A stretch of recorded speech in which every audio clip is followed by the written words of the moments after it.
Hei sann, jeg heter Håkon Kveset. Jeg skal prøve meg på en liten in the bag. Baggen jeg bruker, det er Guru sin. Store versjon. Yme heter den. Som du ser her. Det som jeg liker med den her er at den har tilgang til frisbee på baksida. Noe som gjør det lettere for meg i regnværsspill spesielt. Blir ikke bløtt, og det holder alltid frisbee tørre inn mot ryggen. Det er jo noe ingen andre har, som jeg synes er litt kult.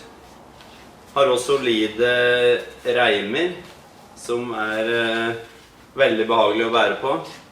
Det blir noen mil i løpet av en uke og kanskje, eller i hvert fall mange kilometer og mil. Så det er viktig å ta vare på kroppen, og da liker jeg den bagen her. God å bære på. Det jeg har i frisbee-bagen min, kommer til nå. Putteputtere. 2 nydelige kåsaviarer med fancy trykk, som jeg har fikset til litt selv. Så har jeg 2 kasteputtere, som også er kåsaviarer. En som går rett, og en som drar litt venstre.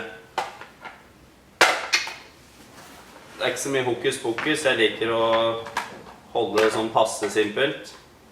Og da liker jeg kåsaviaren. På midrange-siden så har jeg 5 forskjellige. 2 kåserokker, 1 slitt og 1 sånn passeslitt. 1 tor, som går helt rett som en snor, og gir meg noen meter lenger enn det kåserokken gjør. En MD3 som er hakket mer overstabil. Den er Glow. Så er en Glow Gator, som er kanskje en av favorittene mine. Den er veldig overstabil, og den kan jeg banke på så hardt jeg kan, og den liksom vet den alltid kommer. Jeg mistet den i Sula på det der berømte hullet ut på Odden der. La seg sånn her med litt luftboble under, og så begynte den å flyte utover, men da måtte vi gå videre. Så når jeg er ferdig med runden, så måtte jeg kle av meg og svømme etter den, men det var verdt det. Det var bra. På fairway-drivere, om du kan kalle det det, så har vi et par, 3, 4, 5, 6, 7. Første er en Starley Par. Den bruker jeg når jeg skal litt lenger enn det jeg vil midrangen, men jeg vil egentlig kaste midrange, men så tar jeg opp den her og kan kaste den mer rolig og kontrollert. Har 1 T-bird.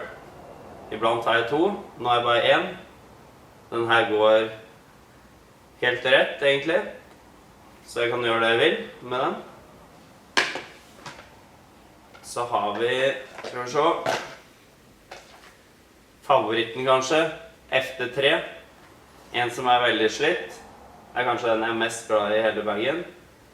Og en som er helt ny, som er litt sånn kule skjær i. De går, når de er nye, så går de ganske overstabile. Men jeg bruker ofte den her på hull hvor det skal sånn passe langt og overstabil, for når jeg ikke trenger å gå på destroyer eller noe raskere. Det er kanskje den jeg bruker mest. Så litt sånn forskjellig variant av den. Så har jeg en PD, S-lag.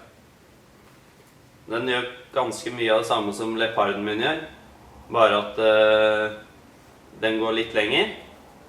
Så veldig god. Så har vi 2 utility discs, som man kan kalle det.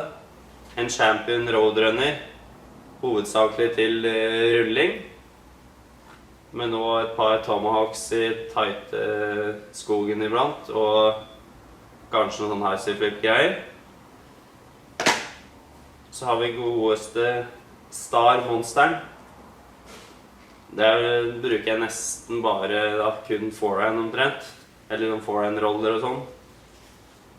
Den kan jeg banke på med mye trøkk forehand, og den kan blafre og stå i, men den kommer alltid tilbake igjen, så den er fin for meg som har mye kraft i forehand, men ikke så mye finesse enda, men det jobbes med, så jeg prøver å kaste litt sånn mer understabilt og sånn, men jeg er ikke helt trygg på det i turneringsspill. Så har vi noen distance drivere. Da har jeg 4 Star Destroyere i forskjellig slitthetsgrad. Den er mest slitt, signert av Avery. Mistet jeg. Kommer tilbake. Den slo jeg Avery med i lengdekonkurransen når den var på Stovner. Så den er jeg veldig stolt av. Dette er den første destroyeren jeg hadde. Den har vært litt sånn inn og ut, men nå har den virkelig fått plass i bagen. Kanskje den jeg kaster aller lengst. Den var egentlig hvit, men første vinteren jeg spilte så fant jeg den ikke igjen i snøen, så jeg fikk Lasse til å daie den, så ble den gjenkjennelig. Egentlig en sånn button stamp destroyer. Så har jeg 2 Steve Brinster destroyere, som er kanskje go-to destroyerne mine, og gir god lengde. Sist så har vi en 2 stykk, en PD2, mer overstabil enn Brinster destroyeren. Svære high-kast og lange flekskast. Siste frisbeen jeg har er en som jeg leita lenge etter. Kasper fikk tak i den her når den var i EM. Jeg tror den er ute av produksjon nå. Det er en Champion Max. Den er den mest overstabile jeg har kastet noen gang egentlig. Og bruker den på spike-heiser og sånne kjempeflex forehand-kast, og kan slippe den ut flatt, litt høyt, og så lander den loddrett, liksom. Litt for at den kan begynne å rulle og sånn, da. Det er de frisbee jeg har.